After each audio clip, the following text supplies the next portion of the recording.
PG college के जन भागीदारी के अध्यक्ष और भारतीय जनता पार्टी में युवाओं के बीच खासे लोकप्रिय चेहरे के रूप में अजय पांडे जाने जाते हैं। उनसे समझेंगे हम आज कि सिवनी का जो चुनावी मिजाज कैसा है। अजय जी, हम जो देख पा रहे हैं चुनाव चिन्ह आवंटित हो गया है, अब चुनाव पूरी तरह से मयार पे है, चुनाव पूरी तरह से सबाब में है। क्या लगता है, क्या संभावनाएं देखते हैं आप? सिवनी की जनता का जो मिजाज है, रुझान है, वो भारतीय जनता पार्टी की तरफ साफ नज़र आ रहा है।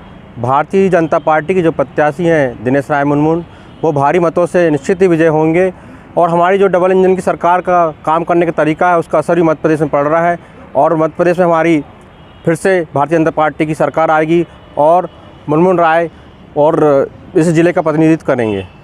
इस चुनाव में क्या समझते हैं आप, मुकाबला आपका किससे होना है? पहले लग रहा था भारतीय जनता पार्टी का मुकाबला कांग्रेस से होगा, लेकिन अब धीरे धीरे जिस हिसाब से समय बीतते जा रहा है तो गोंडवाना के जो कैंडिडेट हैं सम्मानीय रंजीत वासनिक, उनसे भारतीय जनता पार्टी का मुकाबला समझ में आ रहा है मुझे। क्या संभावना तलाशते हैं कि भारतीय जनता पार्टी और गोंडवाना के बीच में होगा? वोटों का अंतर कितना हो पाएगा, संभावना क्या हो? जो भी संभावना हो रही है, लेकिन हमारा जो फाइट है गोंडवाना से समझ में आ रही है, फिर भी हम 30,000 से ऊपर मतों से विजयी होंगे। आप जिस तीसरे मोर्चे की बात कर रहे हैं, जिनसे आपका मुकाबला होने की बात कर रहे हैं, पिछले चुनाव का अगर इतिहास देखा जाए तो वह पार्टी लगातार विधानसभा चुनाव में 10,000 वोटों से ज़्यादा परफॉर्म नहीं कर पाई है। फिर यह आपका जो आकलन है वह किस आधार पर है कि गोंडवाना यहाँ दूसरे नंबर पर होगी? पिछले चुनाव और अभी जो 5 साल का समय निकला उसमें गोंडवाना निश्चित तौर में बहुत चीज़ मजबूत हुई है और उसी हिसाब से मुझे लग रहा है कि भारतीय जनता पार्टी और गोंडवाना के बीच में ही टक्कर है। कांग्रेस ने युवा चेहरा दिया है और भारतीय जनता पार्टी के जो प्रत्याशी हैं वो 2 बार के विधायक हैं, तो अनुभव और युवा चेहरे के बीच में कितना मुकाबला आंकते हैं आप?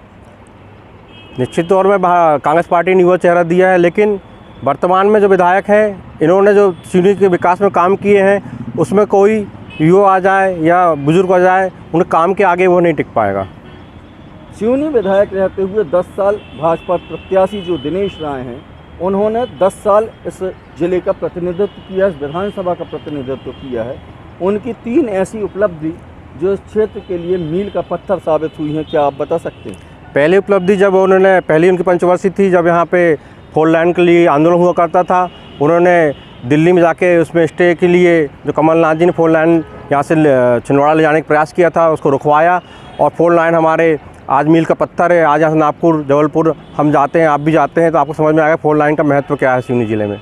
दूसरी उपलब्धि जो 1.5 साल की गवर्नमेंट आई थी कांग्रेस सरकार, उन्होंने मेडिकल कॉलेज यहाँ से विलोपित कर दिया था, आज वो पूरा निर्माण हो गया है और कुछ ही दिनों में मेडिकल कॉलेज भी हमारे सिवनी जिले को मिल जाएगा।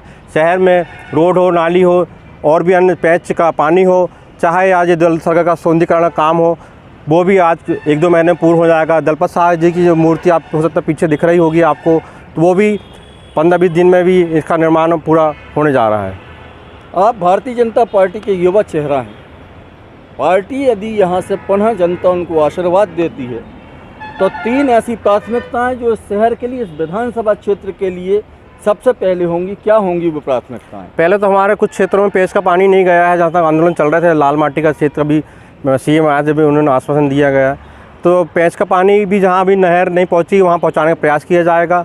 रोज़गार के लिए कुछ फैक्ट्री खोली जाएगी, सीखो कमाई योजना गवर्नमेंट चालू हुई है, उस हिसाब से कुछ फैक्ट्रियाँ खोलने का विचार चल रहा है। ऐसे ही इंजीनियर कॉलेज हुआ, कृषि महाविद्यालय हुआ, विधि महाविद्यालय भी जो आमंत्रण आ चुका है वो भी 1-2 महीने के अंदर उनका निर्माण चालू हो जाएगा। तो ये थे जन भागीदारी समिति के अध्यक्ष बाबा पांडे, जो अपनी पार्टी का पक्ष रख रहे थे। बेबाकी से इन्होंने अपने प्रत्याशी का पक्ष रखा और एक चौंकाने वाली बात यह है कि जैसा कि भारतीय जनता पार्टी के प्रत्याशी कह रहे हैं कि हमारा मुकाबला तीसरी शक्ति से होगा, ना कि कांग्रेस से, बाबा पांडे भी उसी बात को दोहरा रहे हैं। देखेंगे आसन्न चुनाव में जब 17 तारीख को मतदान हो जाएगा तो परिणाम के रूप में क्या सामने आता है, यह देखने और समझने वाली बात होगी। मुझे दीजिए फिलहाल इजाज़त, फिर होगी किसी और शख्सियत से आपकी मुलाकात और मैं होऊंगा आपसे रूबरू। नमस्कार।